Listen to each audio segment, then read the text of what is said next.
Assalamualaikum warahmatullahi wabarakatuh. Perkenalkan, nama saya Bambang Soekarno Gani. Saya dari kelas A. Di sini saya akan mempresentasikan hasil kerja dari kelompok kami. Sebelumnya, kita perkenalan dulu. Dalam kelompok kami ada 3 orang. Yang pertama ada saya sendiri. Yang kedua ada Adam Jaya Jamas. Dan yang ketiga ada Muhammad Damar Pambudi.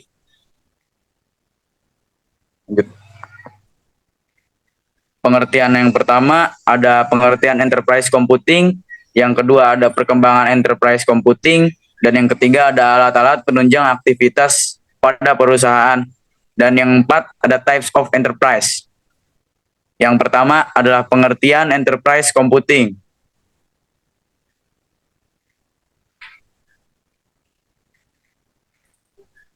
Enterprise computing adalah ilmu yang mempelajari tentang bagaimana penerapan sistem informasi pada perusahaan sekarang ini.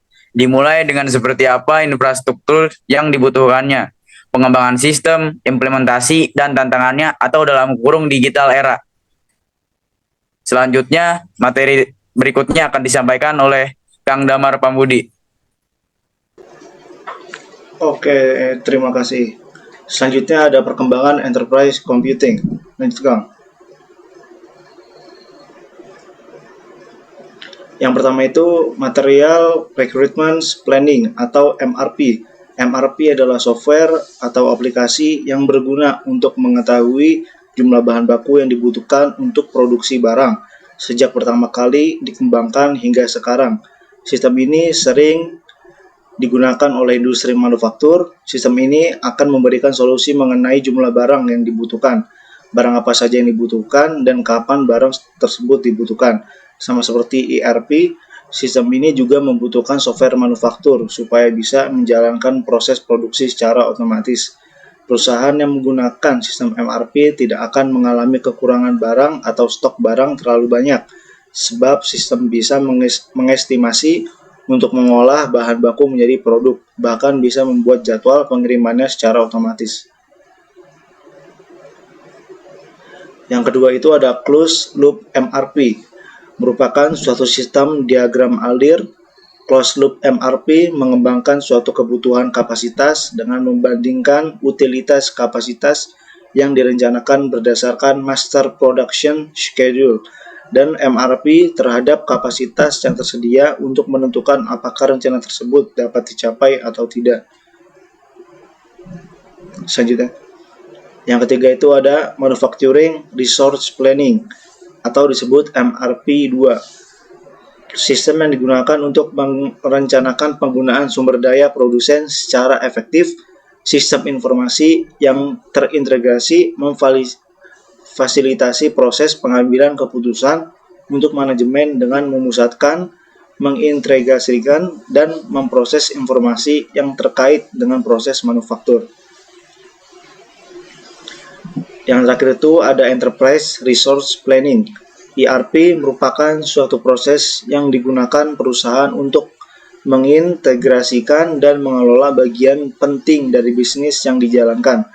Aplikasi ini membantu perusahaan merencanakan sumber daya dengan menggabungkan keseluruhan proses ke dalam suatu sistem untuk menjalankan perusahaan.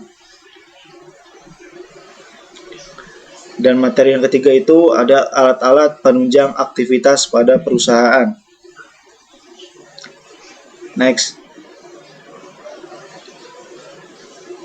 Sebelumnya. Yang pertama itu ada komputer. Komputer merupakan infrastruktur utama yang harus dimiliki perusahaan-perusahaan berbasis digital saat ini.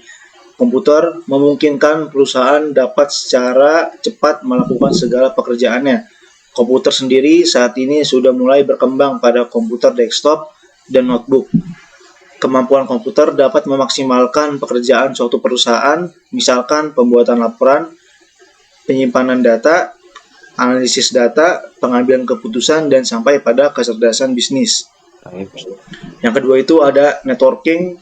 Networking atau jaringan adalah salah satu infrastruktur yang dapat menghubungkan piranti-piranti keras seperti komputer, gadget, mobile phone, printer, dan lain-lain. Biasanya, jaringan mengidentifikasi perangkat lewat Transmission Control Protocol atau Internet Protocol.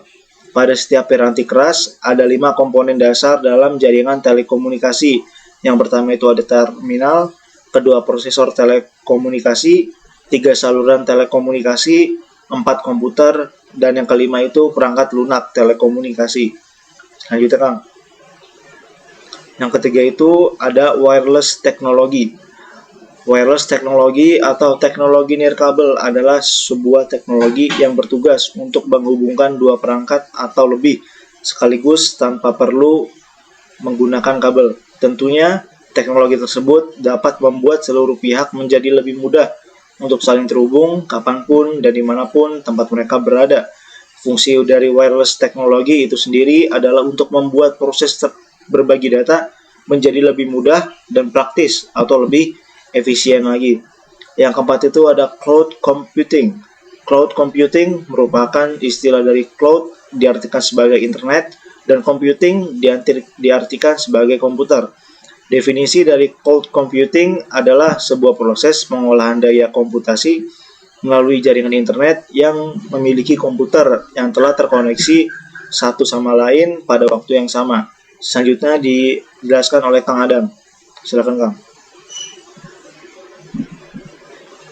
Baik, kemudian di sini ada types of interface. Yang pertama yaitu ada retail, yang dimana retail itu sendiri pada prakteknya pengencer melakukan pembelian barang atau produk dalam jumlah besar dari produsen untuk kemudian dijual kembali dalam jumlah kecil.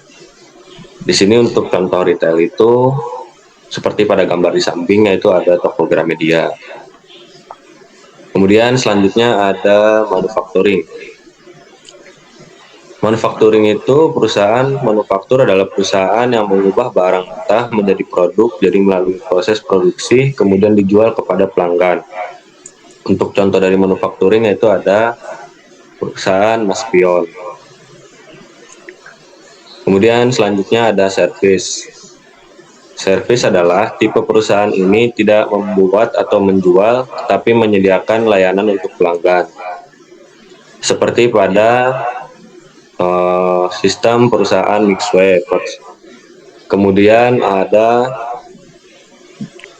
wholesale atau perusahaan yang menjual barang dagangan kepada pengecer, pedagang besar lainnya, lembaga pemerintah atau swasta, dan sebagainya. Seperti pada toko Lotte Mart. Baik, mungkin sekian presentasi dari kami. Kurang lebihnya, mohon maaf. Silahkan jika ada yang ingin bertanya.